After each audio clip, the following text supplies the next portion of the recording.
Well, hello, and thank you for joining me.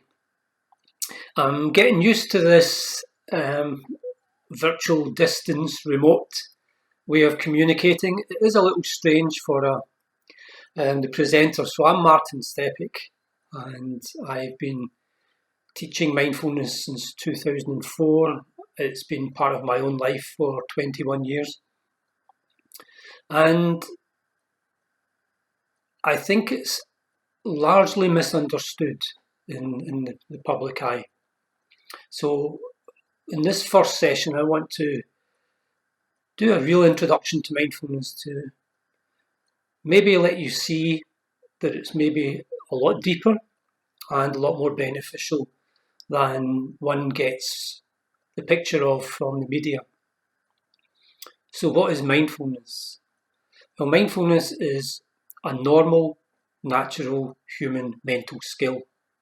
Just like, if you like, anger or happiness or the ability to learn sums or to speak a language or to learn a foreign language, they're all traits that the mind can do. And they're all there for the potential for those are in us. The question then is whether you get the experience, the motivation, the help, the encouragement to actually learn a skill. But there are other skills, if you like, skills of the mind that don't need learned. They're innate in us, so we get them in our genes. Anger's one. So if something goes wrong with, you see it in toddlers, 2 years old. Unfortunately, you've probably seen it in our own families. Toddlers, in the supermarket, the classic, stomping their feet. Now, that's not a choice by them. That's an innate automatic response. And we've got dozens of those, love, forgiveness, kindness, thoughtfulness, compassion, sympathy. They're the good ones. And then you've got the feeling depressed, feeling angry, feeling down, feeling betrayed, and feeling bitter. So we have this array of positive and negative emotions that we don't control. We may be able to control the response, the results, or the response to those things arising in our mind, but we can't stop them from beginning and starting to take over our mind. And that's a lot what mindfulness is about. So mindfulness is just this normal, natural skill of noticing what's going on in the present moment in a deliberate way. So rather than a reactive way, where if we see the sun shines, we have a smile on our face. If we see it raining, we think, oh, miserable weather. What mindfulness is the same noticing, but without judgment. It's got a calmer, more reflective, more considerate, more inclusive, and an open curiosity about it. And it's as normal and natural as the reactive negatives that we have. The problem is that those automatic ones that are negative arise in us so strongly and so fast, that, especially at a very young age, because they're all roughly related to helping us survive in ancient times. So if you're violent or you're aggressive or you're angry, probably more chance that you'll survive than if you're kind and thoughtful and the person that you're being kind and thoughtful to is violent and aggressive. Similarly, even things like being down or anxious or worried means that you won't take risks. Whereas an optimistic, cheery person might take risks and there's less chance of them surviving because they're taking risks. So there's reasons why we have evolved, but we now have a negativity bias, psychological term, roughly 3 to 1. So roughly 3 negative thoughts or reactions to every positive one we have in a normal person's day. So that's crowded out our mindful mind, this calm, observant, wiser mind, if you like. So if we want to have it in our lives, which is hugely beneficial, then we have to deliberately build up the skill of doing that. Just in the same way as you have to learn any skill. It doesn't come quickly. It comes in time. So that's mindfulness in its main sense. It's a trait of the mind that we can develop, and as we develop it, we get better at managing our own negative responses to things And on the plus side, we get the ability or the opportunity to enjoy things we like much more than normal. And why does that happen? Well, if we notice that we're enjoying something, we can deliberately enjoy it all the more by just paying attention to it. So if you're, tucking into a pizza or something like that, and your first bite you think, oh, it's a lovely pizza. First bite always is. And then you forget about it because you're talking to your friends or your family. And the pizza's going in the mouth, but you're not actually noticing it. It's a kind of subliminal enjoyment of the taste. But if you bite it and you stop and notice it, and you can notice the taste of the cheese and the texture of the cheese and then the tomato and then the base, and you're thinking, oh, that really is great, then you just get more pleasure out of it. So we can use mindfulness to gain more from the good moments in life, and there are thousands, even though we don't tend to think that. And we can manage slowly but surely to eliminate and let go of negatives as they arise. So that's the great skill, if you like, the trait of mindfulness. But then, in common parlance, in the media, what they mean by mindfulness is doing the practice that helps you get better at being mindful. So real mindfulness is being mindful in real life, is noticing good and getting enjoyment from it, noticing negatives and letting them go because they're not helpful. So that's a mindful life, if you like. And it's moment by moment by moment, because that's the only time you're alive. Mindfulness emphasises don't get too caught up in future thinking. You have to do some of it, obviously. You have to plan. If you don't have a shopping list, then you don't go shopping, you're going to be in real trouble, even in these lockdown times. However, we overplan and we overworry and we overthink about the future. What might go wrong? What could go wrong? What if the plane's late? What if the taxi doesn't come? Things like that. This happens so frequently we don't notice it. We also spend quite a lot of time in the past wishing we hadn't done that when we were younger, or wishing we had done that when we were younger, wishing we, in a bad day at home, wishing I hadn't married them, wishing I hadn't even met them. And then you get nostalgic about, oh, I wish I'd gone out with them, and things like that. We spend a time in the past that just wastes time for the most part. Again, the past can be useful if we want to go there for a good reason, something that lifts us. But we don't tend to plan going back in the past, and we don't tend to plan us thinking about the future. They're also part of the automatic mind. And usually the automatic mind is thinking about the future to worry about it, what might go wrong. And it looks back in the past to see what went wrong, bitterness or a grudge or something like that. Something that happened 30 years ago and you're still holding on to it. So mindfulness as a practice is what's called mindfulness meditation at times. I don't like the word meditation applied to this because it's not really a meditation. This is training. This is training in mental development. What we're looking to do, and we'll do a practice, at the end of this session, is we will take time out, get into a quiet space, not because it's nice and pleasant, even though it is nice and pleasant, but get to a quiet space so that we can start to practice noticing what's going on in the present moment. And I'll guide you through that. But I do that at least twice a day, 2 formal ones, one the first thing in the morning, last thing at night. But you can do it just for a minute or two and get into the way of it. Again, I'll come back to that. But also then you try and be mindful in all the moments through your day so that you let go of the bad and you increase the good.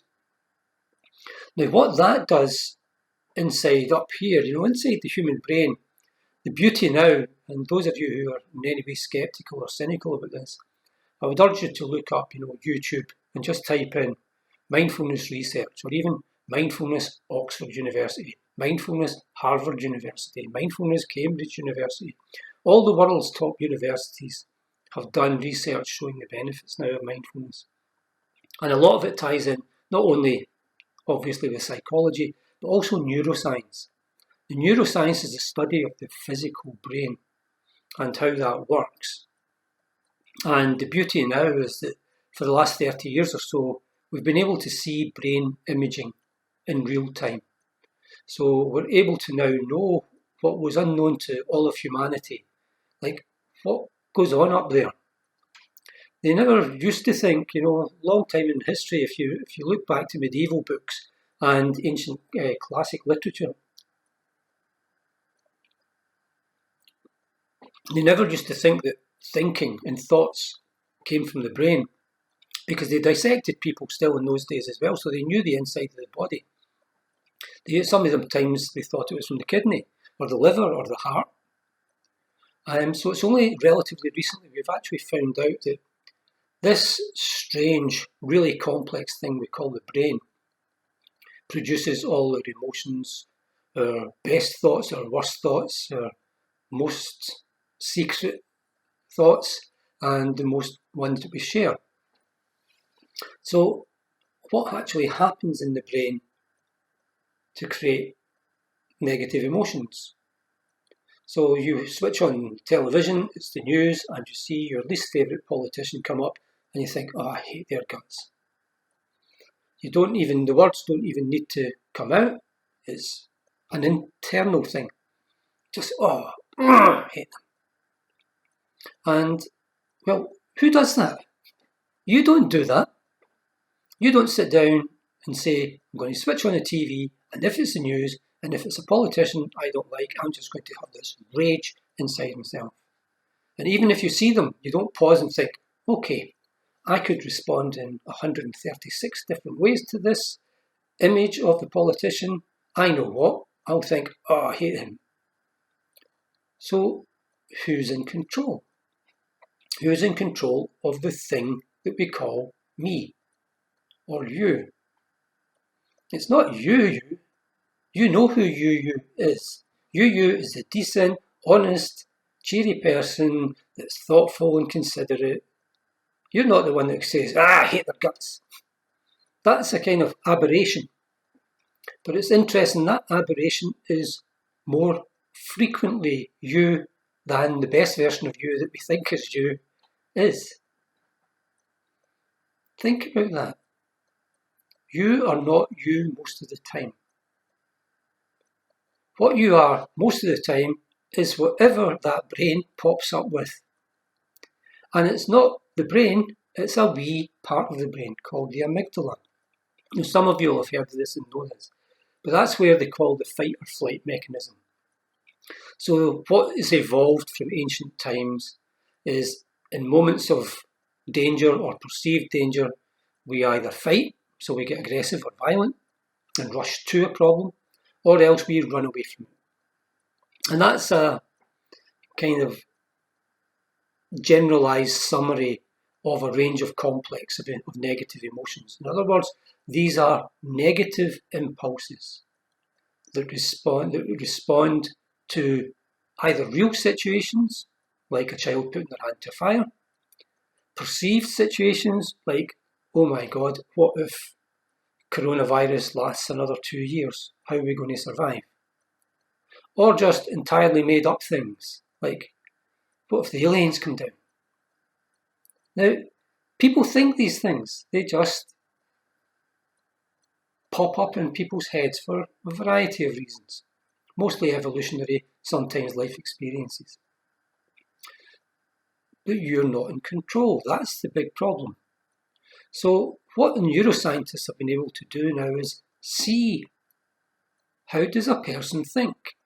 Where does the brain operate when a person thinks one thing, and is it the same place when they think another way, or another subject, or another theme? And they find out that the brain's incredibly complex, but if we can simplify it, we can say that the amygdala produces all the automatic stuff, which tends to get things way out of proportion. So you see, say, lockdown ends and you're able to go to your favourite cafe or restaurant for the first time in months or weeks. And you're so excited about it. You're more excited than you were when you had your first child or when you get married, and you're thinking, okay, so it's been 6 weeks since we've been here, but, it's just a meal. It's just a coffee and a cake.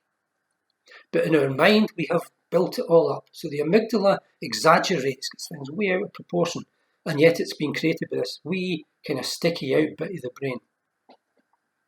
Meanwhile, the you, if you like, the one that is nice and kind and thoughtful and pleasant and good at stuff, is really in the prefrontal cortex, which is a bigger part of the brain and a much more recently evolved part of the brain, as far as we know from archaeological studies. And it is complex, but it's to do with emotional regulation, it's called. In other words, being in charge of all those crazy emotions that pop up. So the ability to just say, well, calm down. So it's almost like you've got a kind of Tweedledee, Tweedledum thing in your brain. There's twins.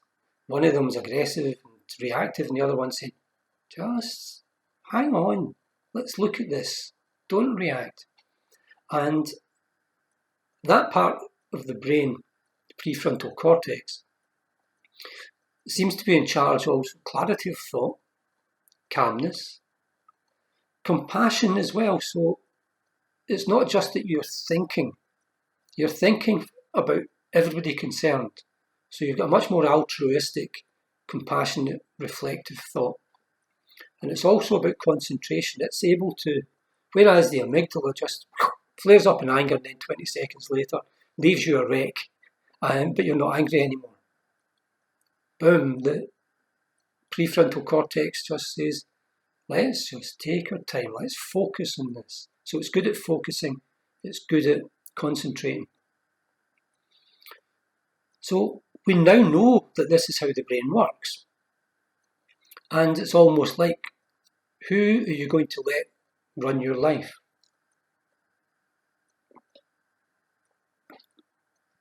And if we decide that we want to be in more control, that we want to be happier, which is a result of mindfulness, we want to be calmer and more peaceful, which are results of mindfulness as well, then we need to work at it.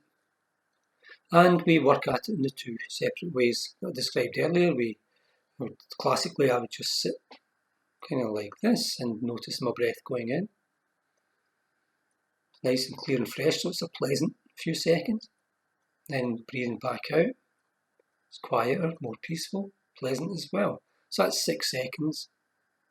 Pleasant few seconds. If my mind then wanders, so sometimes the mind will say, you need to stop doing this, you're busy, you've got other things to do. And you notice that and you just say, let it drop. Back to the next breath, clear and fresh. Quiet and peaceful. So you don't try and force away any distractions or negatives that pop up in your head. You accept that they're coming and you just let them gently fall away by taking your attention back to the breath. That's amazingly effective. It might sound really simple and silly, but it's very, very effective. So when we do this regularly, the way I view it from a very simplistic but accurate neuroscience perspective, everything you experience in the results and the responses you give to life are based on only two things, two big lots of things. One is the genes that you got from your parents. So we get genetic tendencies to be a certain way, and that's unique to us.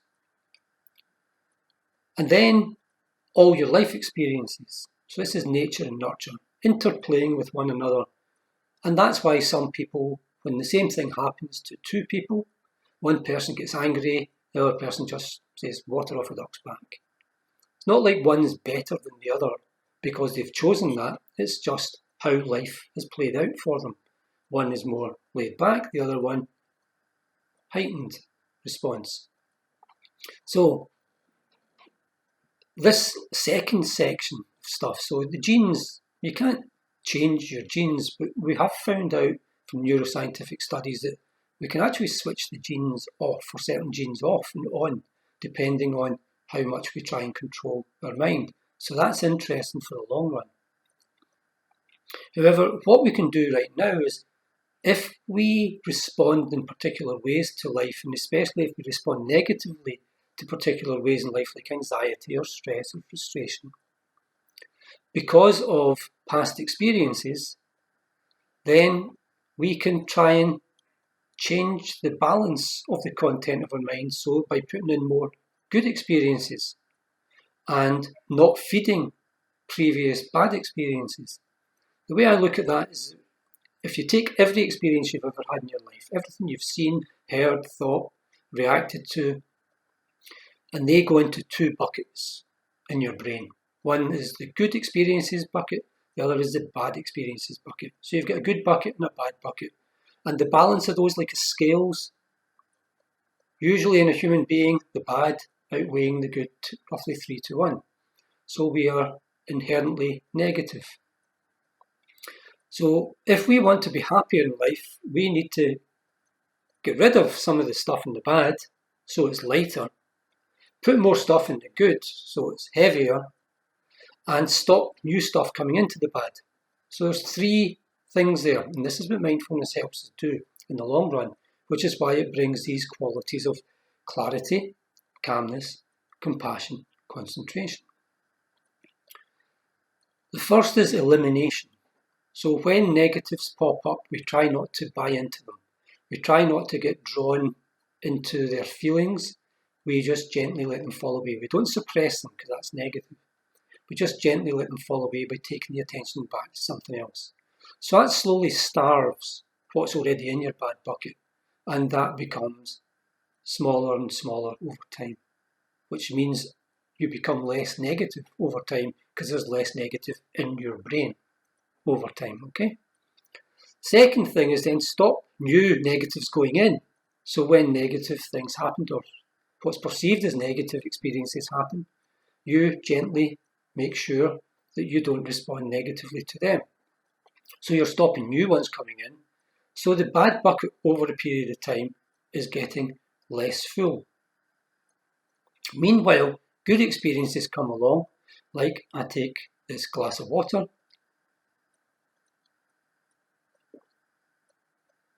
and if you notice that water is such a beautiful drink, lovely and cold, and I can feel the smoothness of the glass, and I just changed hands, and I can feel the coolness of the glass on my fingertips, change hands again, it's again. So these are all pleasant experiences. And mindfulness says, if they're nice, notice them. So they go into the good bucket. And because I notice that deliberately and for longer, more goes in my good bucket than if I just says, oh, a nice wee sip of water, boom. So we're trying to deliberately change, literally, the balance of good versus not good experiences in our brain. And that seems to be what changes the mind in the long run with mindfulness, to get that clear feeling in the mind, not a reactive feeling, to get that calmness, not the anger, not the frustration, to get the concentration, not constantly being distracted, and to get the compassion and the altruism, rather than a kind of selfish, narrow me feeling. So to do that, we need to build up these qualities. And the main way we build it up is through this practice of mindfulness, which we'll do just now, just for a wee while. So all we'll do is I'll just guide you through noticing things, but in a different way, because we'll have our eyes closed. And that's to get rid of major distractions by what we see. We'll also put our hands a particular way. Don't worry too much about that. It's just to try and get the hands out of the way so they don't become a fidgety distraction. Otherwise, just follow my guidance. If you are doing this and you have disabilities or you have severe pains, just adjust how I'm asking you to sit to suit yourself and be as comfortable as you can. Better to be able to do it so that your back's upright. So a normal sort of living room chair is better, but don't worry if you only have the couch or sofa or even bed or lying down. You can do this in many ways, but it's best on a wee padded, so it's nice to get a wee bit of comfort, kitchen or dining room chair, and the rest of your back upright. Okay, So we start with, we can put our feet flat on the floor, hip width apart. Smother the back in against the back of your chair. Your back nice and upright, so you're feeling alert, refreshed. One hand just on top of the other, thumbs touching, placed on your lap. Head dipped down a little, and just gently close your eyes. So, this is an unusual situation for most people. Most people don't normally sit fully alert with their eyes closed. And because it's an unusual situation for most people, then most people's minds respond to it or react to it. You might be thinking, what's that person doing?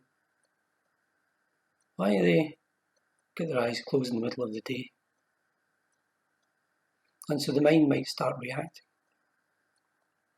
The mind might start saying things like, I'm going to open my eyes and look at the screen and see if he's got his eyes closed. See if he does this, or he's just looking at the screen. Or your mind might start saying, well, this is a lot of rubbish. Don't care if it's Oxford University or Harvard, I know more about my brain than they do. Or your brain might start saying, oh, eyes closed, I'm feeling a wee bit tired here. Right, just doze off. Now, each of you doing this just now is a completely unique person. Nobody has ever been the exact same as you in the history of mankind. We know this from genetic research. So nobody can tell other than you what your mind is doing just now. But see if you can look in the mind, just gently. So this is you bringing the prefrontal cortex into the equation. You're now deliberately looking at life as opposed to reacting to life. And I'm asking you to look inside to see if anything is going on in your mind, and if so, what it is. Bear in mind that then means that there's now two parts of your brain working at the same time. The amygdala is doing the responding, the automatic stuff that you might notice, and the prefrontal cortex is watching it happen. So, when we start looking in the mind, we can categorise what we see into three things, three collections of things. First is, you look in and nothing's going on. It's as if somebody's left your brain and switched off the light. It's empty, and that's fine. So what we know from that, or we learn from that, is that sometimes the automatic mind is switched off. It just isn't active. That can be for a second, it can be for who knows how long. But we register that and think, okay, so the mind can be empty. It's fine. Nothing to worry about. It's a category of the automatic mind, an empty mind. The second category that we notice is probably the most common when we do this sort of practice, although not the most common in everyday life. Because it's the artificial circumstance and we're sitting in a calmer, quieter way than usual, and we're not doing anything other than looking at our own mind, what we tend to see are any states of mind. And by a state of mind, I mean a feeling or a mood that is stable and lingers. So it's not a flashing feeling and then disappearing. This hangs around and it feels very stable.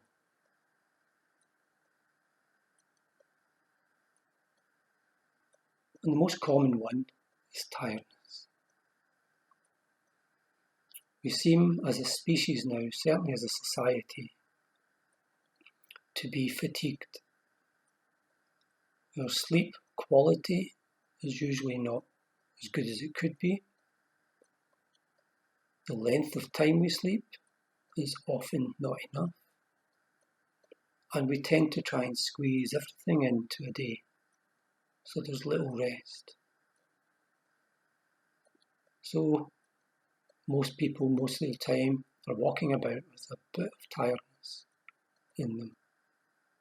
And if you have tiredness just now and you're experiencing that, don't worry about it, but just do start to look around it. What does the tiredness actually feel like? Mindfulness is a lot about feeling, real feeling at the time, not thinking about feeling or thinking about feelings, feeling it now, present moment. What is tiredness like for you right now, if you have it? And if you do have it, is there a location or locations for this? Could it be behind your eyes, your temples, your forehead, your neck, your shoulders, all of the above, none of the above? Or is it completely in the mind? It doesn't really matter what it is. What matters is that you observe and you start to notice.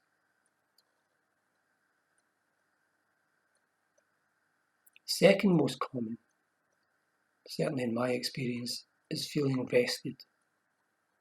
It's almost like the flip side of feeling tired. Close your eyes, you notice you're tired, and you go, oh, I'm tired. There's a kind of weariness, even to the realization that you're tired.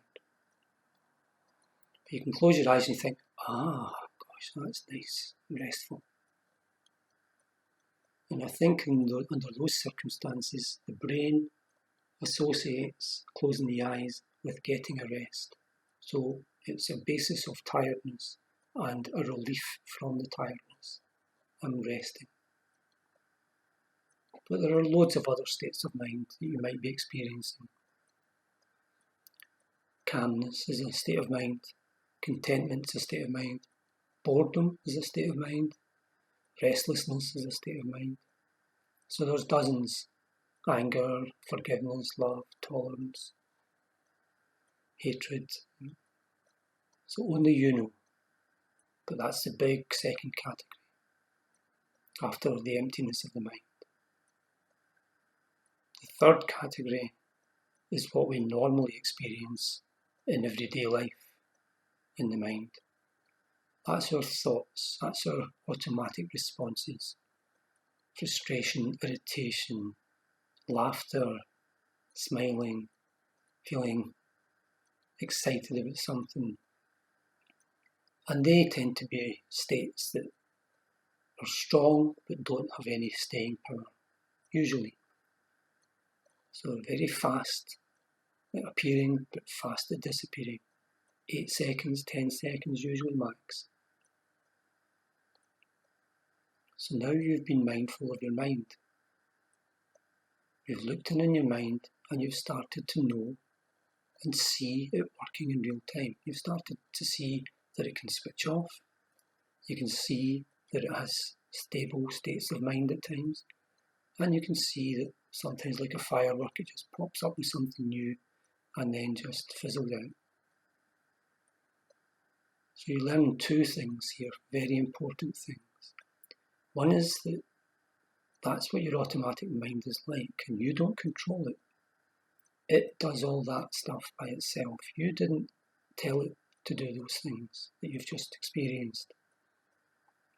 So we need to grow this awareness, this mindfulness, so we can check on the mind and make sure it does what we want it to do, and we stop it doing what we don't want it to do. The second great insight is that you've just been mindful. You now know that you can see what's going on in your mind, albeit in a slightly artificial circumstance. But with practice, you can do this in real time.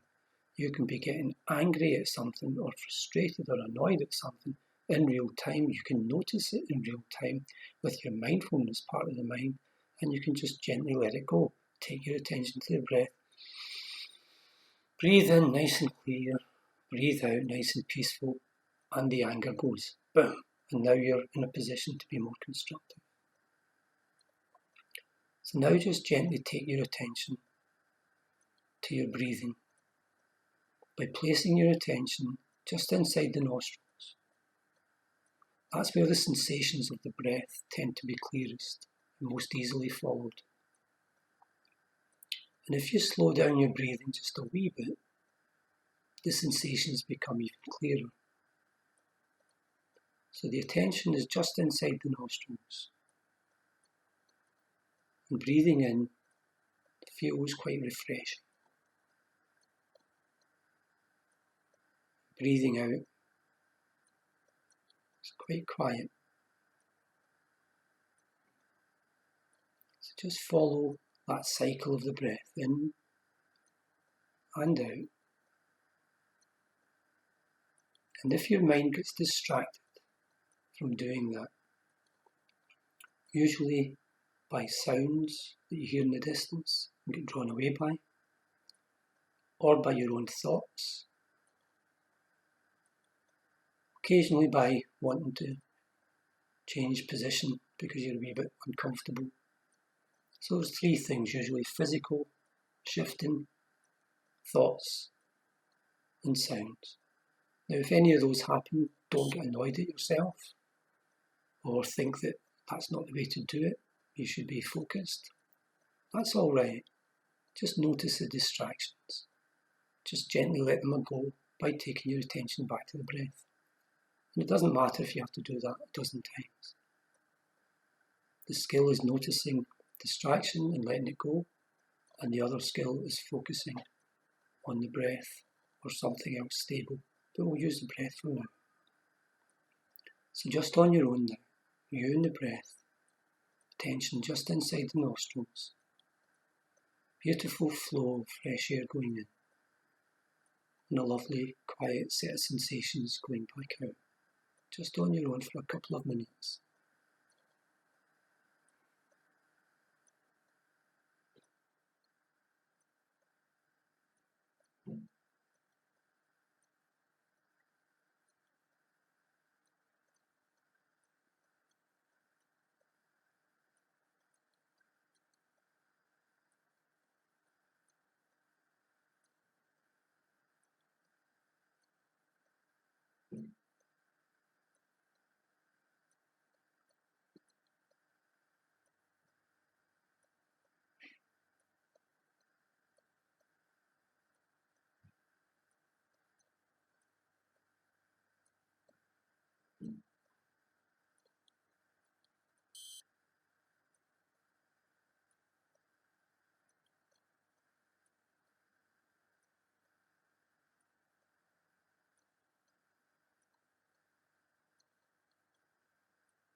Now gently allow the attention to come away from your breath. And it's as if you allow the attention to slowly sink down your body so that you notice every part going down until it gets all the way down to the tips of your toes and it stops there.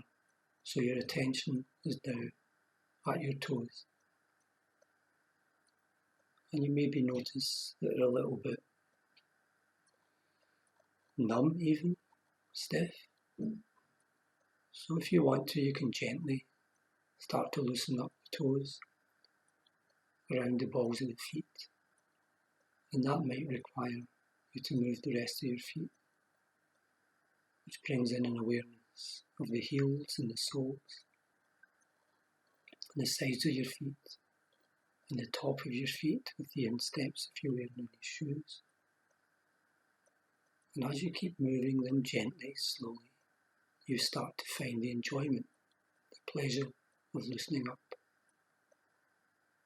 You can bring your attention to your ankles and your Achilles tendons and loosening and stretching them, it feels very good, very pleasant to the mind. So you're still being mindful here. This is mindful of the physical body. Then you can replace your feet in the ground in a way that allows your calves and your knees to relax a bit better.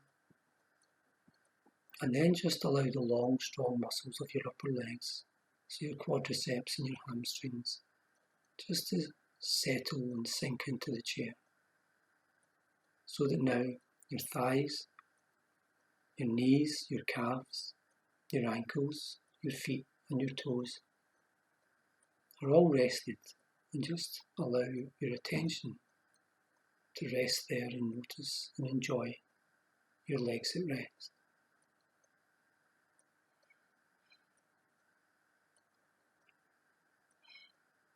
Now take your attention to your fingertips and the tips of your thumbs and just notice touch. Fingertips are very sensitive, so it's a lovely sense of touch, very subtle.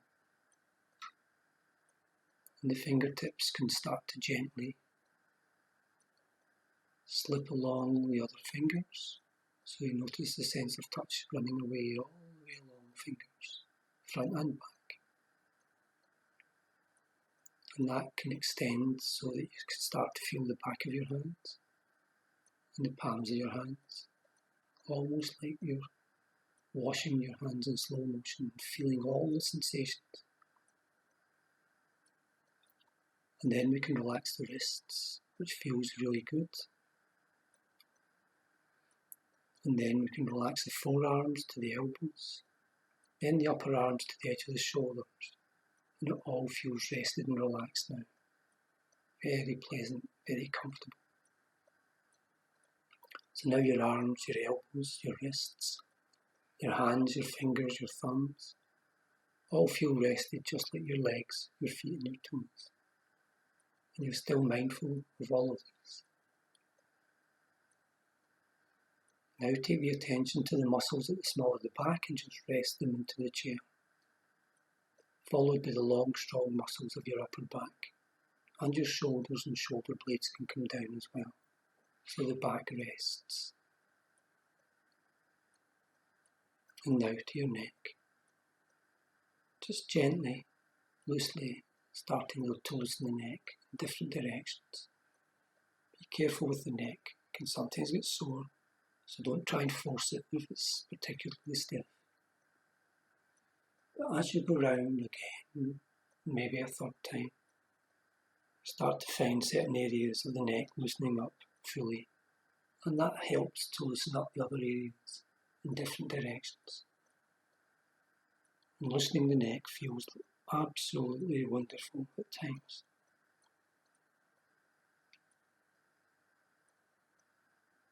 So we can finish loosening the neck by turning it one way as if to look over the shoulder, just stopping when it begins to tighten so you feel the benefit of the stretch, but it's not uncomfortable. And we hold it there. And then slowly, gently back to centre. We keep it turning, so we do the same at the other side. Enough of a stretch to feel it, but not uncomfortable. And we hold. And then slowly, softly to centre. Finally, up to your eyelids. Notice how peaceful they are, and enjoy the peace of them.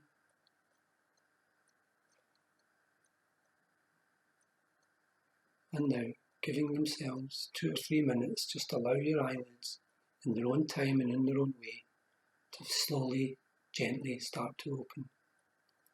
And as they do, keep your eyes downward gazed and unfocused, and away from the glare of the screen for as long as you can as well. Trust your eyes to return to focus in their own time and in their own way. And as they do, just enjoy the quietness and the peacefulness of this last part of the practice. Just take your time.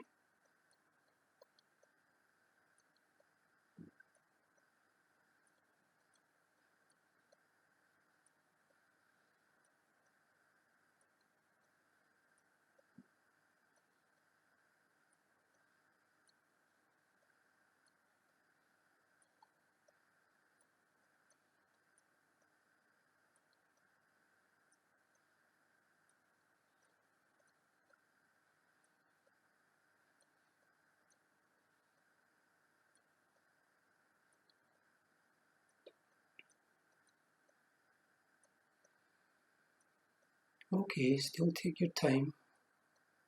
Don't worry too much about how long it takes you to come out. Varies from person to person, from session to session. But I'm now out and feeling refreshed and relaxed. I hope you find the same, and I hope you found this an interesting and useful introduction to mindfulness. I'll be doing another 3 in the series in due course, so hopefully you can join me with those.